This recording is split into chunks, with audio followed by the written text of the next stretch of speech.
ಮಂಡ್ಯದಲ್ಲಿ ಹಿರಿಯ ಮಾಜಿ ಸಚಿವರಾದಂಥ ಚಲುವರಾಯಸ್ವಾಮಿ ಅವರಿಗೆ ಅವರು ಆಗ್ಬೋದು ಅಂತ ನಾನು ತಿಳ್ಕೊಂಡಿದ್ದೀನಿ. ಇವರ ಜೊತೆಗೆ ನಮ್ಮ ಬಾಬಣ್ಣ ಅವರು ಕೂಡ 3 ಸರಿ ಗೆದ್ದಿದ್ದಾರೆ, ಅವ್ರ ತಾಯಿಯವರು 3 ಸರಿ ಗೆದ್ದಿದ್ದಾರೆ. ಅವರು ಕೂಡ ನಾನು ಆಗಬೇಕು ಅಂತ ವರಿಷ್ಠರ ಮುಂದೆ ಆಶಯ ವ್ಯಕ್ತಪಡಿಸಿದ್ದಾರೆ. ಇವ್ರ ಜೊತೆಗೆ ದಲಿತ ಕೋಟದಲ್ಲಿ ನರೇಂದ್ರ ಸ್ವಾಮಿ ಅವರು ಆಗಬೇಕು ಅಂತ 3 ಜನನೂ ಕೇಳ್ತಾ ಇದ್ದಾರೆ. ಆಗಲಿ, ಯಾರಾದ್ರೂ ನಮ್ಮ ಜಿಲ್ಲೆ ಆಗ್ತದೆ. ಚಲುವರಾಯಸ್ವಾಮಿಯವರು ಕಳೆದ ಬಾರಿ ಭಾಳ ಯಶಸ್ವಿಯಾಗಿ ಜಿಲ್ಲೆಯನ್ನು ಮುನ್ನಡೆಸಿದ್ದಾರೆ. ಅವರಾದರೂ ಸಂತೋಷ, ಬಾಬಣ್ಣ ಆದರೂ ಸಂತೋಷ. ಬಟ್ ಚಲುವರಾಯಸ್ವಾಮಿ ಅವರಿಗೆ ಚಾನ್ಸ್ ಜಾಸ್ತಿ. ನಾನು ಮಂತ್ರಿಗಿರಿ ಬೇಡ ಅಂತ ಹೇಳ್ಬಿಟ್ಟಿದ್ದೀನಿ. ಒಕ್ಕಲಿಗರ ಸಮುದಾಯದ ಮುಖ್ಯಮಂತ್ರಿ ಆಗಿದ್ದಾಗ ನಾನು ಅದೇ ಸಮುದಾಯದವನು ಟವಲ್ ಹಾಕೋದು ಸಾಮಾಜಿಕ ನ್ಯಾಯದಲ್ಲಿ ಸರಿಯಲ್ಲ. ಬೇರೆಯವ್ರು ಯಾರಿಗಾದರೂ ಕೊಡಲಿ ಪಾಪ. ಹೊಸಬ್ರು ಅಂದರೆ ಫಸ್ಟ್ ಟೈಮ್ ಅವರು ಅಂತಲ್ಲ, ಯಾರು ಈ ಹಿಂದೆ ಅದೇ ಎಲ್ಲರಿಗೂ ಕನ್ಫ್ಯೂಸಲ್ಲಿರೋದು. ಯಾರು ಈ ಹಿಂದೆ ಮಂತ್ರಿಗಳಾಗಿಲ್ಲ ಅಂಥವ್ರಿಗೆ ಕೊಡಬೇಕು ಅನ್ನೋದು ಚರ್ಚೆ ನಡೀತಾ ಇದೆ. ಹೊಸಬರಲ್ಲಿ ಪಾಪ ಇನ್ನೂ ನಾನಾ ಜಿಲ್ಲಾ ಜಾತಿವಾರು ಕೋಟ ಬೇಜಾನಿದೆ. ನಾನು ಖಡಾಖಂಡಿತವಾಗಿ ಈ 2 ವರ್ಷ ಮಂತ್ರಿ ಆಗೋಕ್ಕೆ ನನಗೆ ಬಿಲ್ಕುಲ್ ಇಂಟ್ರೆಸ್ಟ್ ಇಲ್ಲ. ನನ್ನ ತಾಲೂಕು ಅಭಿವೃದ್ಧಿ ಮಾಡಬೇಕು.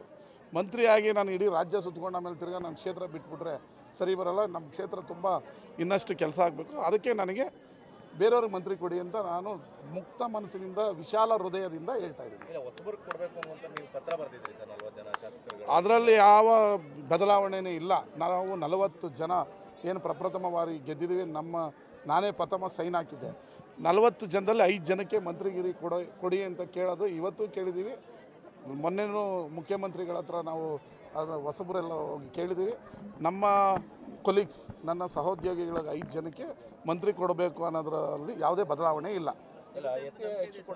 ಕೊಡ್ತಾರೆ ಅಂತ ತಿಳ್ಕೊಂಡಿದ್ದೀವಿ. ಅವರು ಹೇಳಿದ್ರಲ್ಲ, ನಾನು ಕೂಡ ಫಸ್ಟ್ ಮುಖ್ಯಮಂತ್ರಿಗಳು ಕೂಡ ಬಂಗಾರಪ್ಪನವರ ಸಚಿವ ಸಂಪುಟದಲ್ಲಿ ಬಂಗಾರಪ್ಪನವರು ಪ್ರಥಮ ಬಾರಿ ಬಂದಿಖಾನೆ ಸಚಿವರನ್ನ ಮಾಡಿದರು. ಅವ್ರಿಗೆ ಆ ಹೊಸಬ್ರ ಕಷ್ಟ ಮತ್ತು ಹೋರಾಟ ಏನು ಅಂತ ಗೊತ್ತಿದೆ. ಮುಖ್ಯಮಂತ್ರಿಗಳಿಗೆ ಅದು ಏನು ಪರಮಾಧಿಕಾರ ವಿವೇಚನೆ ಇದೆ.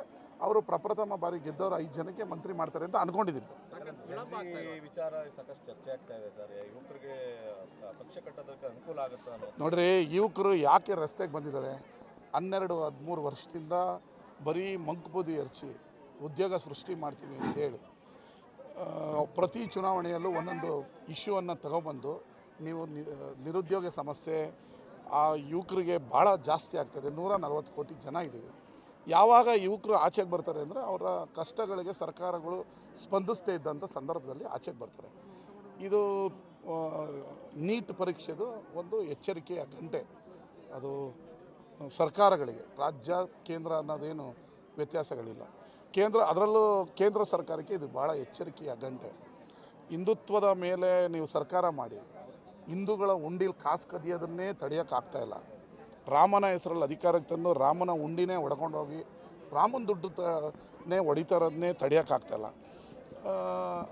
ಇವೆಲ್ಲ ಇಶ್ಯೂಗಳು ಯುವಕರ ಮನಸ್ಸಿನಲ್ಲಿ ಭಾಳವಾಗಿ ಬೇರೂರುತ್ತದೆ. ನೀವು ನಿಮ್ಮ ತತ್ವ ಸಿದ್ಧಾಂತಗಳನ್ನೇ ನೀವು ಕಾಪಾಡ್ತಾ ಇಲ್ಲ ಮತ್ತು ಯುವಕರಿಗೆ ಉದ್ಯೋಗಗಳನ್ನು ಕೊಡ್ತಾ ಇಲ್ಲ. ಇದರಿಂದ ಈಗ ರಸ್ತೆಗೆ ಬಂದಿದ್ದಾರೆ. ಅದು ದೀಪಕ್ ಅಭಿಜಿತ್ ನೇತೃತ್ವ ಇರಬಹುದು. ಆದರೆ ಪ್ರತಿ 140 ಕೋಟಿಯ ಯುವಕರ